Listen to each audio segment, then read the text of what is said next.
뉴스 시작합니다. 저는 동정민입니다. 150개국 스카우트 대원 3만 6천 명의 대이동이 오늘 있었습니다.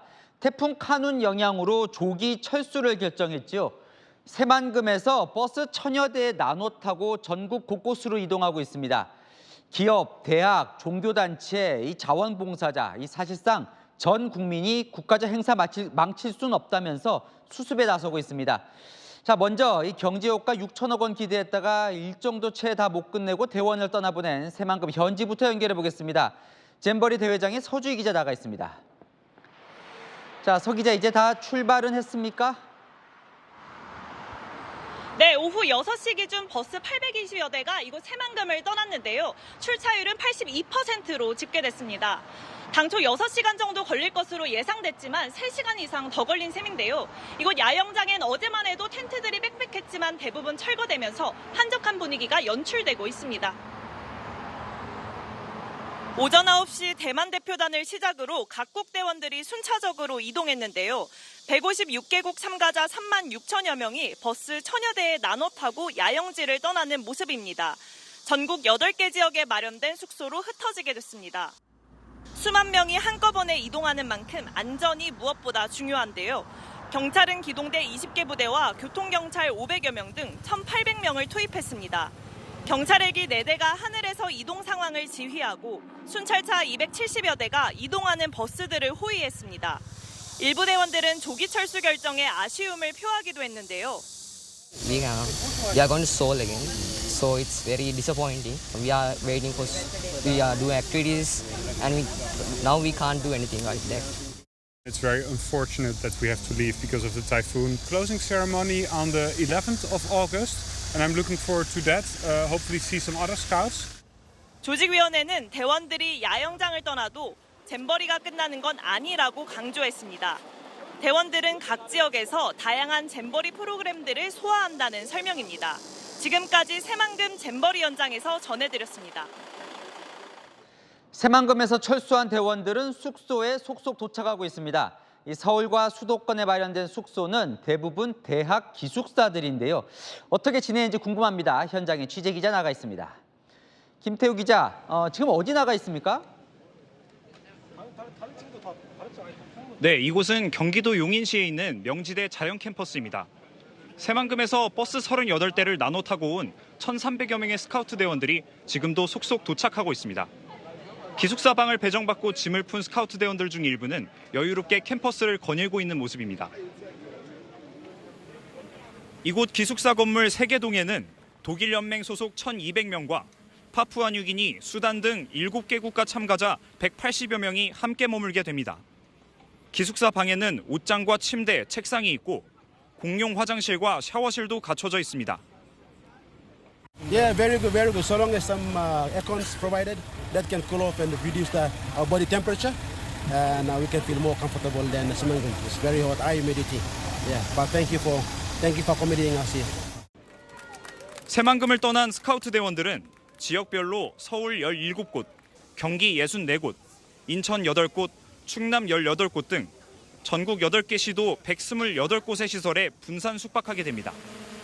스카우트 숙소로 지정된 경기 파주의 한 기도원에서 당초 이곳을 이용하려던 일부 신자들이 바뀐 일정을 모르고 방문했다가 발길을 돌리기도 했습니다. 돌아가는 분들이 많이 짜증내고 그러지만 우리 어머니들이 잼버리 대원들을 위해서 그 정도는 감수하고 지금 진행하고 있습니다. 숙박은 어느 정도 해결됐지만 식사 제공과 보안, 의료 지원이 원활히 이루어질지는 지켜봐야 할 것 같습니다. 정부와 지자체는 전담 공무원, 의료 인력을 배치하고 숙소 주변엔 경찰이 24시간 순찰합니다. 지금까지 용인 명지대 자연캠퍼스에서 채널A 뉴스 김태우입니다. 자, 이제 잼버리 대회 사흘 남았습니다. 허투루 보내지 않도록 부랴부랴 여러 프로그램들 만들고 있는데요. 그중에서도 대원들이 가장 기다리는 이 K-팝 콘서트, 마지막 날 서울 상암 경기장에서 열릴 예정인데 빌보드를 점령한 가수 뉴진스가 출격합니다. 김용선 기자입니다. 오는 11일 금요일 오후 7시 서울 월드컵 경기장에서 열릴 K-팝 공연이 2023 새만금 세계 스카우트 잼버리의 마지막 무대로 정해졌습니다. 인기 아이돌 그룹 뉴진스의 출연이 확정된 가운데 다수의 K-팝 스타들이 출연진으로 이름을 올릴 예정입니다. 당초 K-팝 공연은 6일 새만금 야외 특설 무대에서 진행될 예정이었습니다. 폭염과 안전사고 우려로 연기되며 전주 월드컵 경기장이 대안으로 꼽혔지만 새만금 조기 철수로 서울 월드컵 경기장이 최종 낙점을 받았습니다. 6만 명 이상 수용 가능한 규모와 오늘부터 서울 수도권으로 영지를 옮긴 각국 참가자들의 접근성이 고려됐습니다. 현재 일정상으로는 폐영식을 마치고 K-팝 콘서트가 이어지는 것이라서 아마 저희가 예상하기로는 가능한 대원들은 다 모이지 않을까 이렇게 생각을 합니다. 폐영식도 같은 곳에서 K-팝 공연에 앞서 진행됩니다. 다중인파 밀집 사고에 대비해 전국에서 차출한 소방 인력이 안전을 담보할 예정입니다. K-팝 공연이 끝나면 각국 참가자들은 숙소로 돌아간 뒤 다음 날인 12일 퇴소 절차와 함께 공식 일정을 모두 마치게 됩니다. 이후에는 각국 계획에 따라 귀국하거나 국내에서 개별 일정을 소화합니다. 내일부터는 정부와 지자체, 후원기업 등이 지원하는 한류 문화체험 등 프로그램도 재개됩니다. That we can come to Seoul, like near Seoul, is pretty cool. So it's not upset, it's exciting, but it would have been cool to stay there too. 앞서 조기 퇴영을 결정했던 영국 참가자들은 오늘 문화체육관광부의 주선으로 청와대 등을 견학하기도 했습니다. 채널A 뉴스 김용성입니다. 네, 6호 태풍 카눈 소식으로 이어갑니다. 결국 최악의 시나리오가 나왔습니다. 모레 오전 남해안에 상륙해서 한반도를 관통한다는 예보입니다. 내일 오후부터는 남해안이 직접 영향권에 들고 모레 밤엔 서울까지 올라옵니다. 일반 태풍보다 1.5배 천천히 북상하는 느림보 태풍인데다 반경 300km가 넘고 위력도 강해서 큰 피해를 줄 괴물 태풍이 될 가능성이 큽니다. 정부는 위기경보 수준을 최고 수준인 심각 단계로 올렸습니다. 서울, 부산, 일본 가고시마를 차례로 연결해 보겠습니다. 자, 먼저 서울 잠수교에 나가 있는 박건영 기자 연결합니다. 박 기자, 태풍이 예상했던 것보다 더 깊숙하게 한반도로 들어오네요. 네, 그렇습니다. 지금 저녁 시간대인데도 이 푹푹 찌는 폭염 때문에 태풍이 오고 있다는 소식 믿기지 않는데요. 하지만 폭풍 전야라고 하죠. 내일 밤부터는 전국 지역에 이 비바람이 몰아칠 걸로 예상됩니다. 또 이 지난 장마철에 극한 호우 수준이 될 수도 있어서 각별한 주의가 필요합니다. 내일부터 전국이 점차 태풍 영향권에 듭니다. 태풍 카눈이 당초 예상보다 점점 서쪽으로 치우치기 때문인데요. 지난 5일만 해도 일본에서 동해상으로 빠져나갈 것으로 전망됐지만 매일 경로가 변경되면서 서울까지 관통할 것으로 보입니다. 태풍 카눈은 내일 새벽 제주도, 모레 아침 9시쯤 통영 부근에 상륙합니다. 이후 낮 시간에는 충청도, 내일 자정 무렵에는 서울까지 올라갑니다. 태풍의 영향권에서 내일부터 금요일 사이 강원 영동에 600mm가 넘는 폭풍우가 쏟아지겠고 수도권도 200mm의 비가 예상됩니다.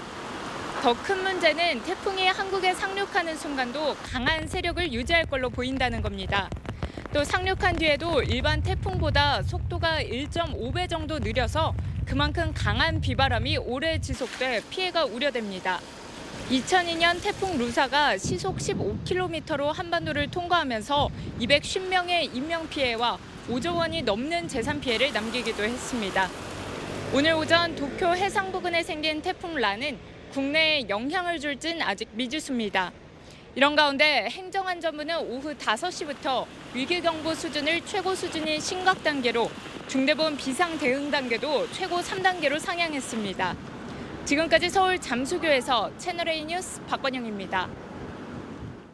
네, 이어서 부산으로 가보겠습니다. 초고층 빌딩이 몰린 해운대 마린시티는 2016년엔 태풍 차바가 몰고 온 해일로 거의 초토화됐던 악몽이 있는 곳입니다. 이번만큼은 정말 단단히 대비해야 할 텐데요. 현장 연결해 보겠습니다. 배영진 기자, 벌써 긴장감이 감돌고 있죠? 네, 부산 해운대 마린시티에 나와 있습니다. 고층 빌딩이 밀집한 이곳에는 태풍이 올 때마다 파도가 넘쳐 피해가 속출하는 곳입니다. 태풍이 다가온다는 말에 주민들은 긴장감을 늦추지 않고 있습니다. 7년 전 태풍 차바, 지난해 흰남노 태풍으로 큰 피해를 입었습니다. 특히 차밭대는 상가 25곳과 차량 80대가 파손됐습니다. 이번 카눈 태풍 역시 강한 바람과 함께 부산 경남 지역에 최대 400mm의 강한 비를 뿌릴 것으로 전망되고 있습니다. 부산시는 해안가와 하천변, 지하차도 등 취약 지역은 선제적으로 통제하고 저지대 주민들을 사전 대피토록 할 계획입니다. 해수욕장 7곳도 태풍주의보 또는 풍랑주의보가 발효되면 입수가 전면 통제됩니다. 부산항은 이미 항만 운영을 전면 중단했습니다. 부산항 신항과 북한 컨테이너 부두에 접안한 선박들은 오후 8시까지 피항을 마쳐야 합니다. 가장 먼저 태풍 영향권에 드는 제주도는 비상 1단계의 경계에 돌입했습니다. 내일 오전 9시부터는 제주도 전 해안에 대피 명령을 발령해 접근을 금지할 계획입니다. 제주를 기점으로 한 여객선도 내일부터 운항이 전면 통제됩니다. 이 밖에 태풍 경로로 지목된 경남 지역에선 이재민을 위한 임시 주거시설 1,360곳의 운영 준비도 마쳤습니다. 지난해 태풍 흰남노로 큰 피해를 겪은 경북 포항시 등도 기상특보에 따라 비상근무 체계를 가동하고 인명구조를 위한 인력과 장비를 사전 배치할 계획입니다. 지금까지 부산 해운대에서 채널A 뉴스 배영진입니다. 지금 일본 규슈 남부는 태풍 카눈의 접근에 비상입니다. 가고시마시는 내일까지 최대 800mm 넘는 물폭탄이 예보되면서 주민 18만 명에게 대피령을 내렸습니다. 현재 나가 있는 특파원에게 상황 들어보겠습니다. 자, 김민지 특파원, 아직 태풍 영향권에 들진 않았는데 비가 어느 정도입니까? 네, 저는 지금 가고시마의 한 선착장에 나와 있습니다.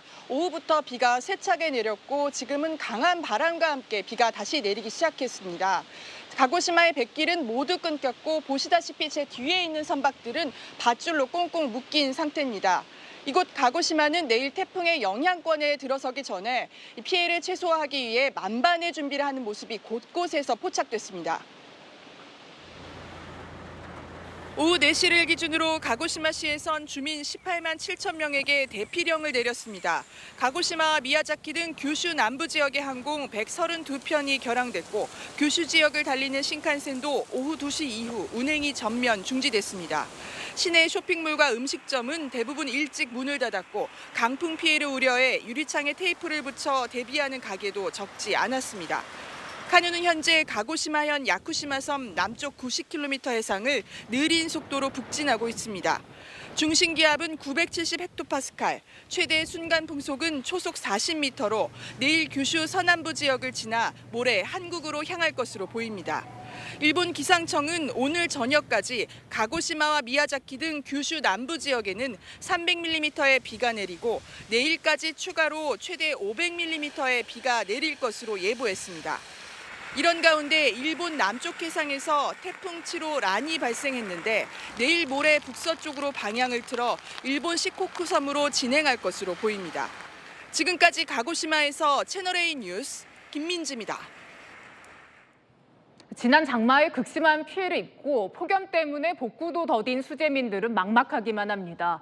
특히 오송 지하차도 참사를 부른 미호강 임시제방 주변 주민들은 걱정입니다. 김태현 기자가 수해 피해 지역의 상황을 확인해봤습니다.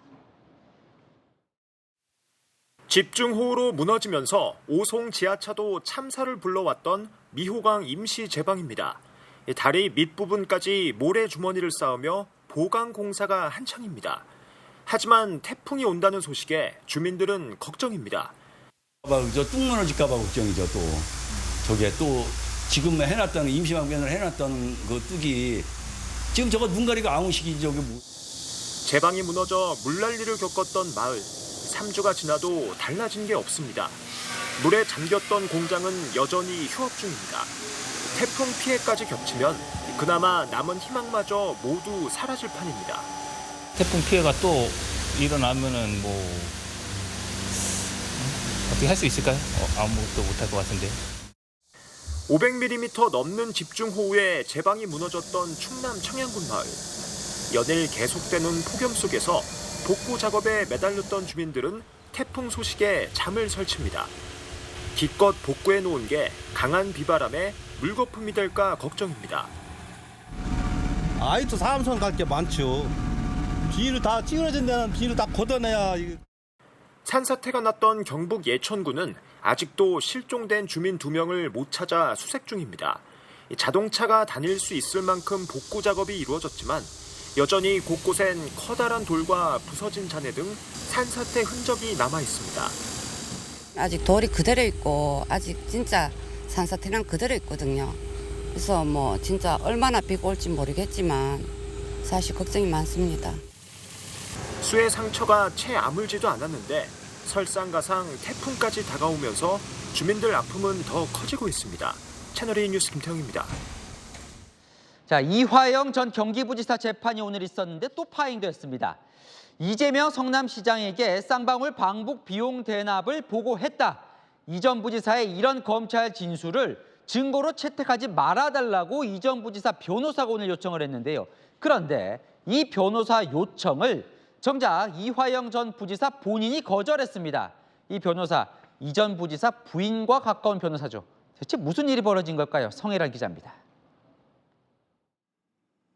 오늘 열린 대북송금 관련 이화영 전 경기평화부지사의 재판. 배우자가 해임에 논란이 됐던 기존 변호인단 대신 다른 법무법인 소속 변호사가 출석했습니다. 그리고 변호인단은 이 전 부지사가 이재명 더불어민주당 대표의 방북 비용 대납 사실을 보고했다고 진술한 검찰 조서부터 부인했습니다. 최근 이 전 부지사의 입장 번복은 검찰의 회유와 협박으로 이루어졌다는 겁니다. 이 전 부지사 의사에 맞는지 확인해달라는 검찰의 요청에 당신이 변호사냐고 맞받아친 뒤 재판부가 편향적이라며 교체해달라는 기피 신청서까지 냈습니다. 이후 검찰과 한참 실랑이를 한 뒤 이 전 부지사의 검찰 진술을 부인하는 증거의견서 그리고 변호인 사인서를 잇따라 제출하고 곧바로 법정을 나갔습니다. 검찰 측이 조서를 부인하라는 미션을 받고 오신 것 같다고 하자 훈계하지 말라며 소리를 질러 재판부의 제지를 받은 뒤 법정을 나간 겁니다. 2주 전 이 전 부지사 부인이 변호사를 해임하고 검찰 회유를 주장한 이후 벌써 두 번째 재판 파행입니다. 저는 모르겠어요. 왜 저 사람이 저렇게 됐는지 모르겠습니다. 하지만 정작 이화영 전 부지사는 배우자가 해임한 기존 변호인단 변호를 원한다고 밝혔습니다. 또 퇴장한 변호인이 제출한 증거의견서는 무효로 처리됐고 재판부 기피 역시 받아들여지진 않았습니다. 다만 재판은 22일로 잡혀 사실상 한 달이 지연된 상황입니다. 채널A 뉴스 성혜란입니다. 민주당 혁신위원회가 대의원 반영 비율을 낮추는 것을 넘어서서 아예 당원들이 직접 뽑도록 하는 안을 발표할 예정입니다. 강성당원들 힘이 더 커지는 건데요. 비명계는 이재명 대표 사퇴 이후까지 염두에 둔 전략이냐며 반발하고 있는데요. 무슨 얘기일까요? 유지훈 기자입니다. 더불어민주당 혁신위원회가 당원이 직접 대의원을 뽑는 혁신안을 추진합니다. 대의원 16,000명 중 국회의원을 포함한 당연직을 뺀 대략 8천여 명을 각 지역위원회가 선출하게 돼 있는데 이를 고쳐 해당 지역 당원들이 직접 대의원을 뽑도록 한다는 겁니다. 저희가 고민을 하고 있는 것은 대의원 선출제입니다. 이렇게 만들어가는 게 더불어민주당에서 당원분들의 권한이나 영향력이 가장 커질 수 있는 방법이더라고요. 강성당원들의 입김은 더 커질 수밖에 없습니다. 자기 대표를 부숴가자는데 찬성표를 던지는 사람 이게 그런 사람들은 양아치고 쓰레기입니다.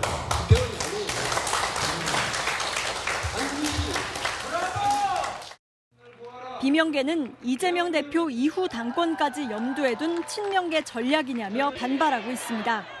혁신의 대상인 개딸, 잘못된 일그러진 팬덤, 이거를 지금 혁신하고 고쳐 바로잡을 생각은 안 하고 오히려 거기에 편성하고 있다.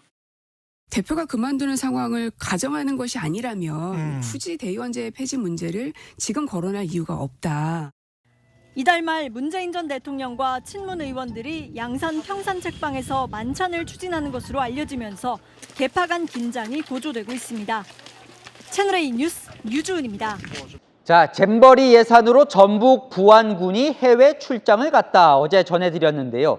어디를 가서 뭘 했나 좀 더 파봤더니 이 잼버리 연구한다면서 영국에 가서 손흥민 경기 직관을 했더라고요.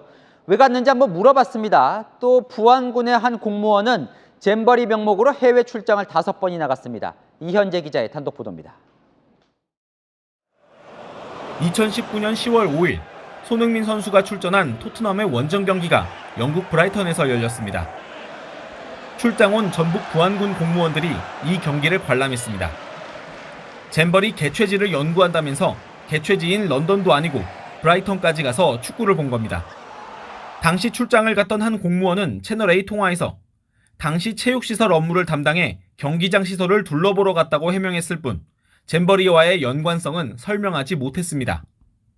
부안군 공무원은 잼버리 홍보 핑계를 대며 중국 상하이와 대만 크루즈 투어를 즐겼는데 크루즈 사업은 2026년 새만금 신항만 개항 후에나 가능합니다. 세계 스카우트 교육총회 참석차 떠난 2019년 브라질 출장에는 이과수 국립공원 견학 같은 관광 일정도 있습니다. 부안군 공무원들이 2017년 새만금 유치 결정 이후 잼버리 명목으로 다녀온 해외 출장은 모두 11건. 5번이나 다녀온 공무원도 있습니다. 부안군은 모든 출장은 군 예산으로 갔고 5번 나간 공무원은 잼버리 주요 담당자라고 해명했습니다. 잼버리 출장이 왜 이렇게 많았는지 묻자 이런 답이 돌아왔습니다. 저희가 출장을 하거나 뭐 하면 저희 관내 출장도 마찬가지로 저희가 세계 잼버리 홍보를 했어요. 그렇기 때문에 이런 내용에 대한 단어들이 들어간 부분이고. 이런 가운데 부안군의회 의원 9명과 공무원 4명은 오는 30일부터 또 싱가포르와 말레이시아 크루즈 출장 계획을 세운 것으로 확인됐습니다. 이 출장은 잼버리 대회장에서 온열 환자가 속출하던 지난 3일 결정됐습니다. 결정 당시 회의록을 보면 태풍 등 돌발 상황으로 계획을 수정할 수 있으니 감안하자는 의견도 있었지만 출장의 목적과 동기가 충분하다며 만장일치로 통과시킵니다. 부안군의회 관계자는 채널A에 출장을 그대로 진행한다고 밝혔습니다. 채널A 뉴스 이현재입니다. 예산 1,171억 원 투입했는데 어쩌다 잼버리 행사가 이 모양이 됐는지 정부가 짚고 넘어갈 준비라고 했습니다. 대회 마무리되면 국무조정실이 감찰 조사에 착수할 것으로 보입니다. 여성가족부뿐 아니라 전라북도도 대상이 될 예정입니다. 수사 의뢰 가능성도 있습니다. 조영민 기자의 단독 보도입니다.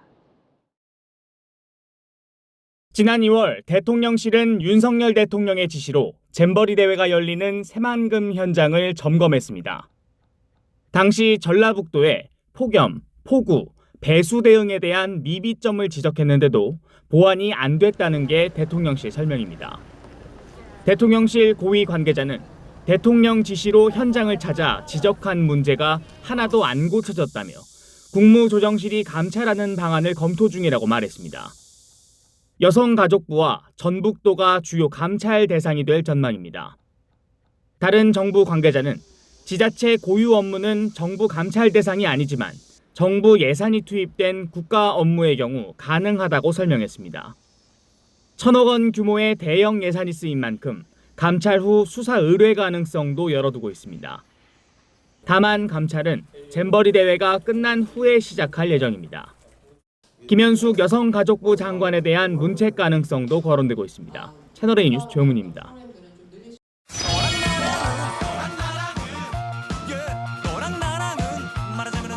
야랑야랑 정치부 윤수민 기자와 함께합니다. 첫 번째 주제 보겠습니다. BTS 보이고요, 금반지도 보이고요. 무슨 동원령일까요?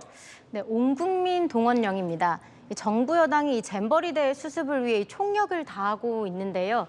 국민에게도 이 도움을 요청했습니다.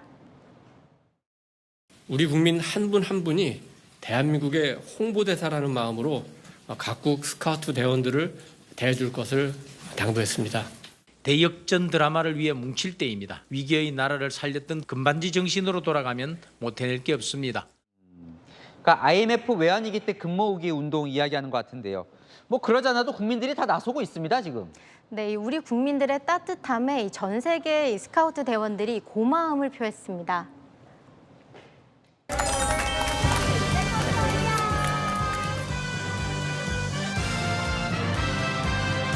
We're absolutely delighted to be here, and we're really grateful for all of the residents of Seoul making us so welcome and just showing us all these amazing experiences. So we want to say a really big thank you to everybody.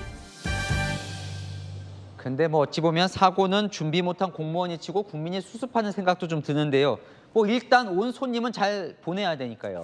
네, 이 온국민 동원령에 이 멤버 2명이 군복무 중인 이 BTS도 소환됐는데요. 성일종 국민의힘 의원, 국방부를 향해 이 BTS가 잼버리 대회에서 공연을 할 수 있게 해달라고 요청했습니다. BTS 팬들은 정부의 강압적인 요구에 따라 BTS가 콘서트에 참석하는 건 공권력 갑질이라며 화가 났습니다. 저게 이제 마지막 날 K-팝 콘서트 이야기인데요. 사실 무조건 일 터지면 군인들 동원하는 거, 이거 비판 여론도 많습니다. 네, 이 희생을 강요한다는 비판에 이 성일종 의원은 이 희망을 주자는 취지지 강제는 아니었다고 해명했는데요. 축구 팬들도 희생 강요에 화가 났습니다. 정부가 K-팝 공연 장소로 전주 월드컵 경기장을 검토하면서 예정된 축구 경기가 취소됐고 일부 팬들이 반발을 했는데요. 그러자 전북이 지역구인 이용호 국민의힘 의원은 부끄럽고 실망스럽다, 안방이라도 내줘야 하는데라며 이 지역 주민과 팬들을 비판했습니다.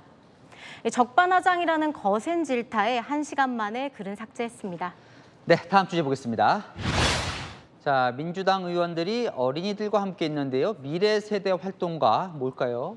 네, 민주당이 후쿠시마 오염수 방류 저지를 위해 미래 세대 활동가들을 만났는데요. 바로 이 아이들이었습니다.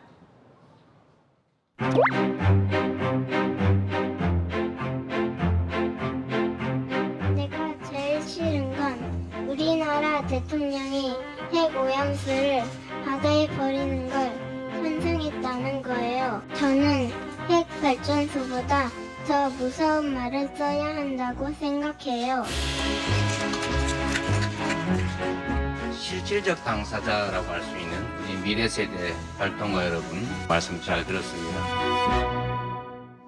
자, 이 아이들 불러서 오염수 방류 관련해서 정부를 비판한 건가요? 네, 모두 7명의 아이들이 이 어린이 활동가란 이름으로 참석을 했는데요. 6살 어린이도 있어서 보호자와 함께 오기도 했습니다. 네, 자 볼까요? 핵 쓰레기가 없어야지 살 수 있다, 뭐 이런 내용도 있더라고요. 네, 이 오염수 바다에 버리지 마라고 쓴 그림도 있었는데요. 아이들은 직접 그려온 그림을 의원들에게 전달했습니다. 이 활동가님들께서 그려오신 그림 전달하는 사진 촬영하도록 하겠습니다. 초등학교 아이의 이 절박한 호소를 꼭 할 수 있도록 저희들이 최선을 다해야 되는데 잘 맡고 있지 못한 우리 정부를 보면 참으로 답답하다, 이런. 당연히 뭐 어린이가 자발적으로 했겠지만 또 정치 행사니까 뭐 꼭 불러야 했나 생각도 드네요. 네, 이 아이들이 정당 행사에 참석한 걸 두고 이 반응은 엇갈렸는데요. 아이들을 응원한다는 의견도 있지만 이 애들은 정치에 이용하지 마라, 해맑은 아이들이 오염될까 걱정된다는 우려도 나왔습니다. 그 이재명 대표가 얼마 전인가요? 오염수 관련 아이들 편지 공개했었죠? 네, 지금 보시는 이 편지입니다. 지난 6월 경남 창원초등학교 학생들의 편지를 공개하며 이 정부를 탓했었는데요. 국민의힘은 오늘 또다시 정쟁의 미래 세대를 이용하는 저급한 정치라며 비판했습니다. 오염수 방류는 과학의 영역이죠. 정치 영역으로 아이들까지 꼭 끌고 와야 할까요? 아이든 아이답게 지켜주면 좋겠습니다. 네, 지금까지 여랑야랑이었습니다. 네, 다음 소식입니다. 요즘 날씨엔 바깥에 잠시만 주차를 해도 차량 안이 70도를 웃돌 만큼 뜨거워집니다. 이럴 때 특히 어린 자녀가 차 안에 갇히는 사고가 나면 큰일입니다. 폭염에 주차된 차량이 얼마나 뜨거워지는지, 그런 차량에 갇혔을 땐 어떻게 대처하면 좋은지 백승현 기자가 알아봤습니다. 야외 주차장에 차를 대고 운전석에서 내린 여성. 잠시 뒤 차량 문이 열리지 않자 당황합니다. 뒷좌석까지 돌며 열어보지만 모두 잠겨 열리지 않습니다. 차량 열쇠와 휴대전화 모두 차 안에 두고 내린 상황에서 2살 난 딸아이가 차 안에 갇혀버린 겁니다. 여성이 주변에 도움을 청했고 잠시 뒤 경찰이 도착합니다. 경찰이 차량 탈출 도구로 창문을 깨 제거하고 나서야 엄마는 무사히 아이를 품에 안습니다. 시동 걸려있는 상태에서 차문을 닫았는데 갑자기 그냥 문이 잠겨버렸다고 하더라고요. 어머님은 조금 당황하고 계셨죠. 차 안에서 이제 애기 울고 있으니까요. 서울 지역 낮 최고 기온이 35도를 넘어섰던 오늘. 야외에 주차된 차량 안이 얼마나 뜨거워지는지 온도를 재봤습니다. 에어컨을 끄고 1시간이 지나자 28도에서 시작한 내부 온도는 60도까지 치솟습니다. 열화상 측정기를 대보니 표면 온도는 70도가 훌쩍 넘습니다. 차에 타자마자 땀이 송골송골 맺히더니 얼굴로 흘러내립니다. 더구나 밀폐된 차량 안에서는 산소마저 부족해져 자칫 목숨을 잃을 수 있습니다. 5분, 10분만 노출된다 하더라도 어린아이들은 생명에 상당히 위험 요인이 될 수 있어요.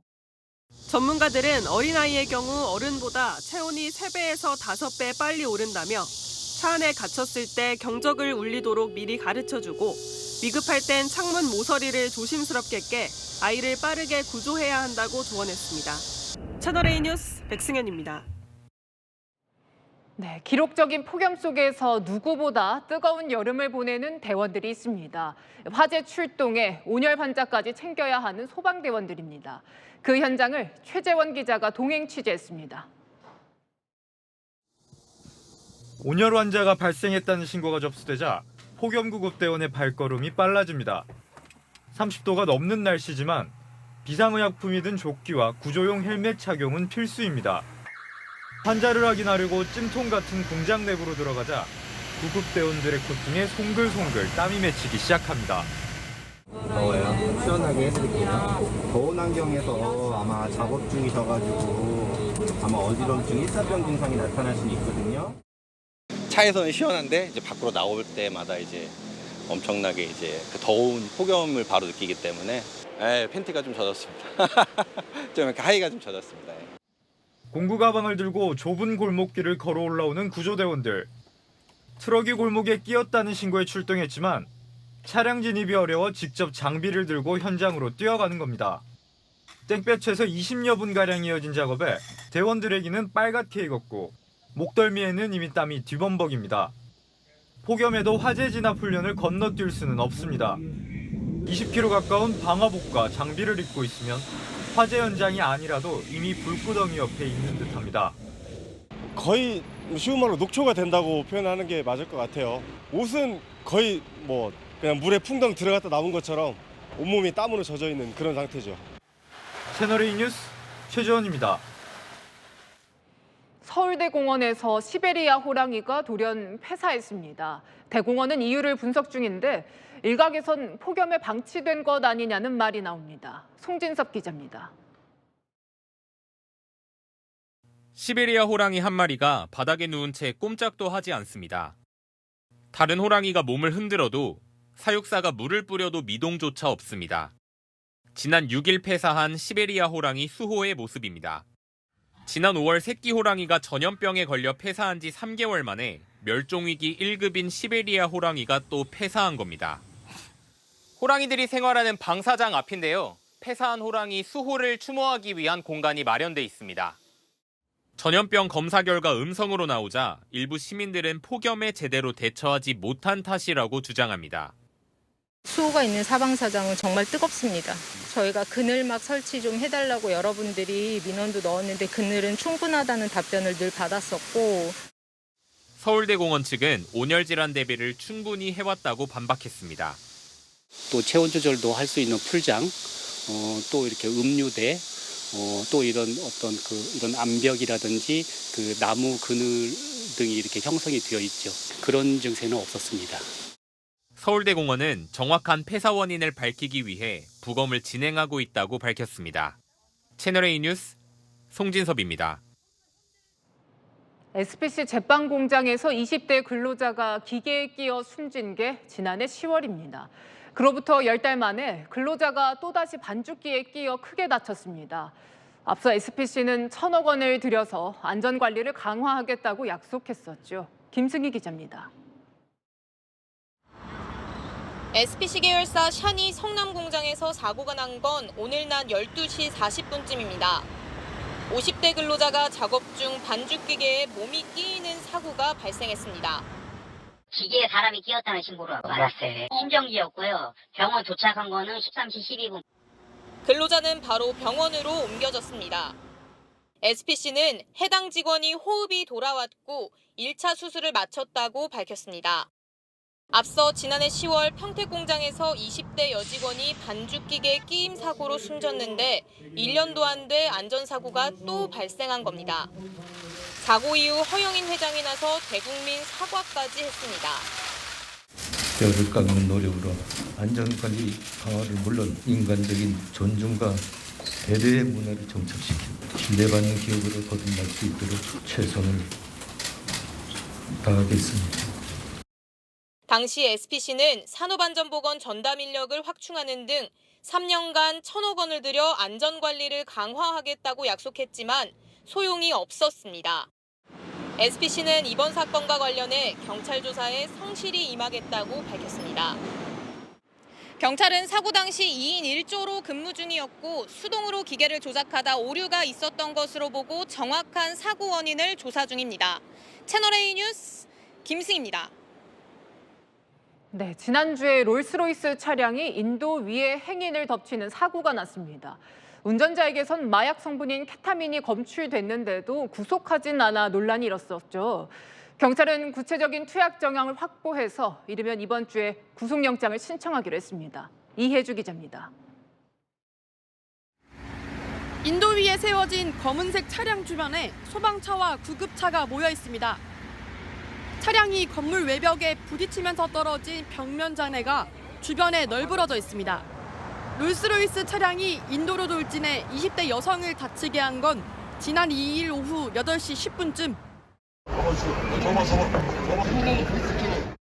당시 사고 현장에 있던 목격자는 운전자가 수갑을 풀어달라며 저항했고 검사를 거부하기도 했다고 설명했습니다. 운전자인 20대 남성 신모 씨는 마약 간이 검사 결과 향정신성 의약품인 케타민이 검출됐습니다. 케타민은 환각 부작용이 있는 수면 마취제입니다. 사고 직후 신 씨는 병원에서 처방받은 주사에게 케타민이 있었다고 주장하며 의사소견서를 제출했고 경찰은 그를 구속하지 않고 풀어줬습니다. 솜방망이 처벌이란 비판이 나오는 상황. 하지만 경찰은 추가 수사 끝에 병원에서 케타민 투약 정황을 확보했습니다. 국과수 정밀 검사를 바탕으로 이르면 이번 주 중 구속영장을 신청할 방침입니다. 채널A 뉴스 이혜주입니다. 경기도 수원의 지하차도에서 오중 추돌 사고가 났습니다. 불까지 났습니다. 이 빠져나가기 힘든 지하차도라 절체절명의 위기. 한 소방관이 소화기를 들고 나타나 한 방에 진압을 했습니다. 대체 어디서 온 걸까요? 신선미 기자입니다. 지하차도로 진입하는 차량. 앞차를 따라 서행하는데 뒷차량이 미처 속도를 줄이지 못하고 그대로 들이받습니다. 괜찮아? 차량 5대가 연쇄 추돌하는 사고가 난 건 어제 오전 8시 10분쯤입니다. 사고 이후 비상등을 켠 채 지하차도에 멈춰 있는 차량들. 그런데 세 번째 차량 엔진 쪽에서 시뻘건 불길이 치솟고 시커먼 연기도 순식간에 퍼집니다. 그런데 반대편 차선까지 달려갔다 돌아온 한 남성이 망설임 없이 소화기를 분사합니다. 이 남성은 5대 추돌 사고 차량 중 한 대에 있던 운전자로 육아휴직 중이던 소방관이었습니다. 제 앞에 차량에서 불이 화염이 시작되는 걸 제가 확인했고 제가 소화기를 가지러 간 사이에 그 두 번째 차량에서 불이 옮겨 붙는 걸 봤어요. 침착하고 빠르게 대처한 덕에 불이 난 지 10분 만에 꺼졌습니다. 신고를 받고 출동한 소방대원들이 도착하기도 전에 진화된 겁니다. 무의식 중에 그렇게 당연히 생각을 했던 것 같습니다. 일단 가족을 먼저 진정을 시키고 저는 이제 제 할 일을 했던 상황입니다. 자신의 승용차에 소화기와 방화복, 장갑을 항상 비치하고 다니는 열혈 소방관인 김광훈 대장은 인명피해가 없어 정말 다행이라고 말했습니다. 채널A 뉴스 신선미입니다. 기억나십니까? 이재명 경기지사 시절 청정 계곡을 만들겠다면서 계곡 근처 불법 영업하는 식당들 강제 철거했었죠. 그럼 이 경기 지역 계곡들 이제는 청정 지역이 됐을까요? 이솔 기자가 다시 가봤습니다.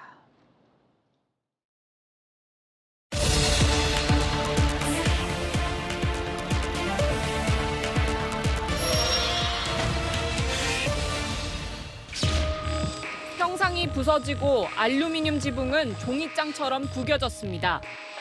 경기도는 2019년부터 12,000개가 넘는 계곡 불법 영업 시설을 철거했습니다. 4년 전 경기도는 계곡의 불법 시설물을 없애 누구나 이용할 수 있는 청정계곡으로 돌려놓겠다고 했습니다. 특정 업소가 하천을 독점할 수 없고 시설물도 무단으로 설치할 수 없다는 건데요. 과연 그럴지 다시 찾아가 봤습니다. 계곡을 따라 늘어선 식당들. 저마다 물속 평상자리가 있다고 홍보합니다. 식당 안으로 들어가 봤습니다. 바닥엔 물이 흐르고 손님들은 발을 담근 채 음식을 즐깁니다. 계곡에는 장사를 못해요. 거울을 밀착이 되어 있어서 안에 통로를 만들어놨어요. 이렇게 물 만들어놓고 그런 시스템이에요. 다 그래요. 이 물은 어디서 난 걸까? 영업 시작 전 이른 아침, 계곡에서 식당으로 긴 고무관이 이어져 있습니다. 계곡물을 끌어올려 식당 바닥에 물을 채우는 겁니다. 계곡에 있는 물 끌어다 올라와서 넣어서 올리는 이게 지하물이랑 계곡물이랑 이렇게 해서 끌어올리는 거예요. 계곡에서의 영업을 단속하자 아예 계곡물을 식당 안까지 끌어다 쓰는 새로운 꼼수가 등장한 겁니다. 명백한 하천법 위반이지만 눈 가리고 아웅하듯 연결된 고무관만 치우면 간단히 단속을 피할 수 있습니다. 지금도 제가 그 단속하고 있거든요. 사장님 말로는 이게 지금 물차 사용하고 계시다고 그 안에서만 순환하는 거라고 하천에서 뽑아 쓰는 게 아니라. 또 다른 식당은 아랑곳 않고 여전히 계곡 영업을 하고 있습니다. 테이블과 파라솔이 계곡을 빽빽이 둘러싸고 있고 바위 위엔 평상까지 놓여 있습니다. 저희도 그 민원 많이 받고 있어가지고 다른 방법도 찾고 있긴 한데 그 사유지에 둘러싸여 있다 보니까 저희도 결국 어떻게. 음식 가격은 닭백숙과 닭볶음탕이 75,000원, 부추전은 2만 원이 넘습니다.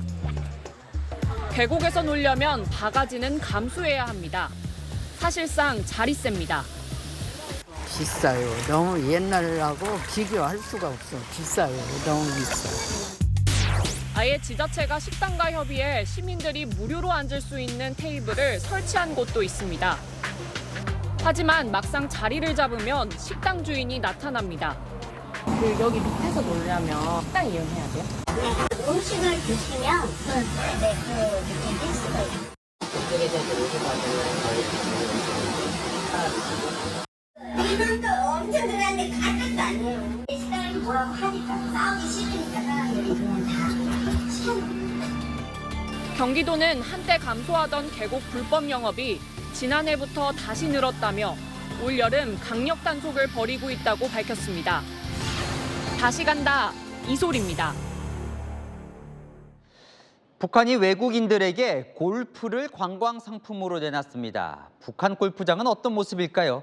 일단 우리와 하나 다른 건 전동 카트는 보이지가 않습니다. 권갑구 기자입니다. 북한 평양에서 열린 골프 대회. 참가자들은 목표 지점을 향해 힘차게 공을 칩니다. 의욕이 앞서 잔디가 패일 정도로 채를 휘두르는 선수도 있습니다. 공이 홀에 빗나가자 캐디가 아쉬워합니다. 우승자는 공이 홀에 들어가자 기뻐합니다. 참가해서 이번에 1등은 했는데 앞으로 좀 더 노력해서 보다 높은 성적으로 1등을 쟁취하려고 합니다. 푸른 잔디와 캐디, 선수들 복장까지 우리와 비슷해 보이지만 캐디가 전기 카트 없이 골프 가방을 직접 끌고 다니고 가방 속엔 골프채가 거의 없는 모습은 다릅니다. 북한은 최근 봄과 가을에 열리는 이 골프 애호가 경기에 외국인도 참여할 수 있다며 골프 관광 상품을 소개했습니다. 여명 골프 여행사란 여행사 주소와 연락처까지 공개하며 적극 홍보합니다. 우리 여행사에서는 중국의 많은 공사들과 연계를 맺고 골프 분야에서의 혁신을 강화하도록 하였습니다. 2020년 코로나19 확산으로 국경을 봉쇄한 북한이 이를 통해 3년 만에 국경을 개방하려는 건 아니냐는 관측이 나옵니다. 통일부 관계자는 북한이 지난해에도 비슷한 광고를 만들었다며 아직까지 국경 개방 방침으로 이어지는 분위기는 나타나지 않고 있다고 말했습니다. 채널A 뉴스 권갑구입니다. 세상이 각박해지는 건 우리나라 이야기만은 아닌가 봅니다. 미국에서 한 40대 남성이 시끄럽다는 이유로 이웃에 사는 8살 아이를 총으로 쏴 숨지게 하는 사건이 발생했습니다. 이 부인도 총격 사고로 잃은 아빠가 막아보려고 했지만 역부족이었습니다. 이다희 기자입니다. 미국 시카고 외곽의 한 아파트 앞. 경찰 통제선이 쳐 있고 경찰들이 분주히 오고 갑니다. 현지 시각 5일 밤 9시 30분쯤 킥보드를 타고 놀던 8살 아이가 총에 맞아 숨졌습니다.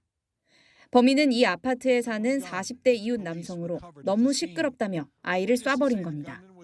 당시 아이는 집 앞에서 킥보드를 타고 있었고 다른 이웃들도 현장에 있었습니다. It's just very sad. And just 8 years old outside playing. Completely senseless. 함께 있던 아이의 아버지가 총격범을 막아보려 했지만 역부족이었습니다. He ran all the way over there, football tackled this guy, and that weapon discharged and struck the offender. 이 과정에서 총격범도 자신의 총에 맞아 중상을 입었습니다. 경찰은 신원을 공개하고 1급 살인 혐의로 기소했습니다. 이웃 주민들은 총격범이 평소에도 아이들에게 시끄럽다며 소리를 지르곤 했다고 진술했습니다. 또 숨진 아이의 어머니도 지난 2018년 총에 맞아 숨졌다며 안타까움을 표했습니다. 시카고에서는 지난 주말에만 27명이 총격 사고를 당했고 이 가운데 7명이 사망한 것으로 조사됐습니다. 채널A 뉴스 이다혜입니다. 우리도 곧 태풍이 서울을 관통할 것으로 보여 걱정인데요. 미국의 수도 워싱턴 DC에도 10년 만에 토네이도를 동반한 폭풍이 올라오고 있어 바짝 긴장하고 있습니다. 김윤수 기자입니다. 검은 회오리 바람이 소용돌이치며 몸집을 키웁니다. 거대한 토네이도는 순식간에 일대를 집어삼킵니다. Huge tornado. Big multi-vortex. 지붕은 뜯겨나갔고 창고 건물은 폭격을 맞은 듯 폭삭 주저앉았습니다. 현지 시각으로 그제와 어제 사이 토네이도를 동반한 폭풍우가 미국 동부 지역을 휩쓸면서 현재까지 최소 2명이 사망했습니다. These trees, limbs hitting your truck as you're driving, and it's one of the worst I've seen. I'm surprised. 특히 토네이도의 안전지대로 불렸던 수도 워싱턴 DC도 비상이 걸렸습니다. 토네이도 경보 가운데 두 번째로 심각한 4등급이 예보됐는데 10년 만에 처음입니다. 번개와 우박, 강풍 피해가 우려되면서 워싱턴 DC의 연방정부 사무실은 오후 3시에 문을 닫았고 도서관과 수영장 등 공공시설들도 조기 폐쇄됐습니다. 미 국립기상청은 워싱턴을 포함해 버지니아와 뉴저지 등 10개 주에 토네이도 주의보를 내렸습니다. 110만 가구가 정전됐고 미국 내 항공편도 2,000편 이상 취소되는 등 피해가 속출했습니다. 채널A 뉴스 김윤수입니다. 네, 근육을 키우려고 단백질 보충 제품 챙기는 분들이 많은데 이제부터는 어떤 성분이 들었는지 꼼꼼하게 살펴봐야겠습니다. 네, 제품마다 차이가 있긴 하지만 당 함유량이 콜라와 비슷한 제품도 있습니다. 송정현 기자가 보도합니다. 점심시간 헬스장. 시간을 쪼개 운동하는 분들이 많습니다. 소성훈 씨는 운동 효과를 높이기 위해 하루 2번 단백질 보충제를 챙겨 먹습니다. 그래도 보조제를 먹으면은 그래도 이제 근육량이 조금이나마 이제 증가하기 때문에 일어나서 한 잔 먹고 그다음에 이제 운동 끝나고 한 잔 먹고 있어요. 그런데 일부 단백질 보충제의 당 함유량이 세계보건기구가 권고한 하루 권장량 50g의 절반 가까이 되는 것으로 나타났습니다. 한국소비자원이 16개 단백질 보충제를 분석했더니 특히 음료용 제품 당 함유량이 높았습니다. 함량은 제품에 따라 최대 105배 차이가 났습니다. 조사 대상 단백질 음료 중에서 당이 가장 많은 제품은 21g 정도인데요. 콜라 한 잔과 비교했을 때 큰 차이가 나지 않습니다. 단백질 1일 권장 섭취량은 성인 여성이 약 50g, 남성은 60g 수준인데 제품당 단백질 함량도 제각각이었습니다. 최대 섭취량 기준 분말형 제품에는 단백질이 12에서 63g, 음료용 제품에는 4에서 21g이 들어있어 제품 간 함량 차이가 최대 5배 이상입니다. 소비자원은 단백질 보충제에 당류, 비타민, 무기질 등 영양 성분을 꼼꼼히 따져보라고 조언했습니다. 건강기능식품을 챙겨 드시는 분들은 특정 영양소의 중복 또는 과다 섭취되지 않도록 함량과 성분을 확인할 필요가 있습니다. 소비자원은 또 영양성분 함량 표시가 실제와 다른 일부 제품에는 개선을 권고했습니다. 채널A 뉴스 송정현입니다. 내일부터 우리나라는 점차 태풍의 영향권에 듭니다. 현재 일본 가고시마 남쪽 해상에서 북상 중인 태풍 카누는 목요일 오전 남해해상에 상륙해 우리나라를 통과할 텐데요. 모레 자정엔 서울 도심까지 지납니다. 그 영향으로 해안가에는 초속 40m의 강풍이 불겠고요. 최고 9m의 매우 높은 물결이 일겠습니다. 또 글피 오전까지 많고 강한 비가 예상됩니다. 특히 강원 영동에는 최고 600mm, 남부지방에도 최고 400mm가 쏟아지겠고요. 서울 등 수도권에도 100에서 200mm가 내릴 전망입니다. 내일은 강원 영동과 남해안, 제주도에 폭우가 집중되겠고요. 모레는 중부 지역을 중심으로 쏟아지겠습니다. 한편 비가 내리기 전 내일 낮까지는 무더위가 계속됩니다. 오늘 밤도 열대야고요. 내일 한낮 기온 전국 30도를 웃돌겠습니다. 모레와 글피엔 기온이 조금 내려갑니다. 내주셨습니다. 우리나라에 온 손님 제대로 대접 못해서 미안하다며 전 국민이 나섰습니다. 기업은 물 부족할 때 생수 보내고 이제는 공장 견학시키고요. 대학은 숙소가 부족하자 기숙사 내놓고 병원은 약 보내고 의사 보내고요. 이 배낭 메고 다니는 대원들 보면 시민들 음료수 사주고 하더군요. 이 국민이 준비 잘하라고 세금도 냈는데 이 꼭 직접 수습까지 국민이 해야겠습니까? 마침표 찍겠습니다. 망치는 공무원, 살리는 국민들. 뉴스에 마칩니다. 감사합니다.